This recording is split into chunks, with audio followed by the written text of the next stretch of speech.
صل يا ربنا وسلم على جميع الأنبياء والأولياء والمرسلين. Ахмад аль-Ямани. Прямой потомок посланника Аллаха, мир ему и благословение, который внес огромный вклад в распространение религиозных наук шафиитского мазхаба в Дагестане. Он преподавал в мечети, он преподавал, во-первых, религиозные науки. Вот это все, наверное, Коран, хадисы, все это. И право, все это преподавал. И еще он преподавал вот это, математику в основном, астрономию. Вот эту алгебру и астрономию преподавал он в основном. Я от дедушки это тоже слышал. И еще дедушка говорил, ну он говорит, ну не словами как бы, да, на деле он своей правильной жизнью, он людям показывал чистоту ислама и вот это распространял вот так ислам, короче. Дедушка вот так говорил постоянно. Гази Кумух был крупным духовным центром, где уже сложились устойчивые традиции исламской литературы. Выпускники Кумухского университета, получавшие разносторонние знания, были востребованы не только в Дагестане, но и далеко за его пределами. Об этом можно судить и по книгам, по которым велось обучение в университете Гази Кумуха. Это вот рука Ахмада Йеменского самого. Это классический энциклопедический словарь арабского языка, где дается арабское слово и объясняется, комментируется. Вот. Посмотрите. Это 15 век. Ахмад Ямани прекрасно владел и персидским языком, потому что здесь несколько фетв написаны на персидском языке. То есть помимо арабского языка преподавался, наверное, можно предположить, и персидский язык. Просвещение людей и распространение религии Создателя – это те принципы, которые были основополагающими для Ахмада Ямани.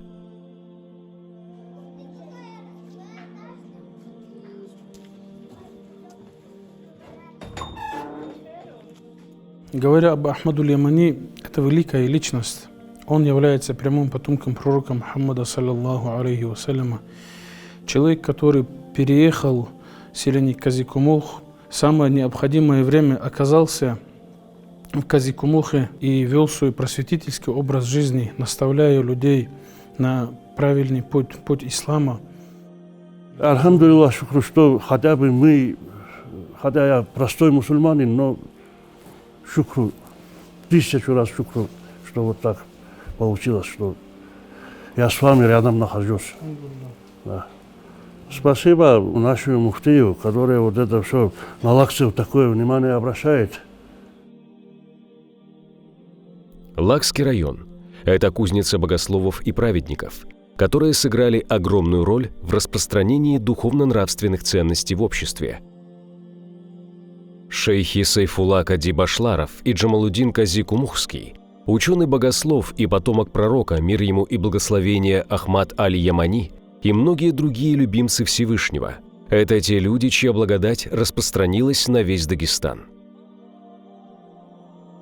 Сегодня, благодаря огромному духовному наследию этих праведников, среди выходцев из Лакского района проводится колоссальная работа при непосредственном участии самих лакцев. Какого числа состоялся первый маджлис на территории духовного центра? Первый лакский маджлис 14 ноября. Вот за такой ответ там надо не просто книгу давать, а в каждую страницу по $100 вложить.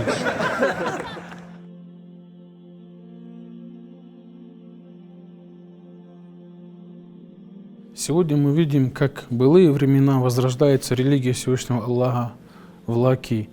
И это заметно, как молодежь приобщается к религии, как они начали вести праведный образ жизни, отдаляясь от всего запретного, греховного. И отдельно хочу выразить благодарность нашей молодежи, всему нашему лакскому народу, которые поддерживают и являются помощниками наших имамов, оказывают содействие везде, где необходимо, где нужна их поддержка и помощь.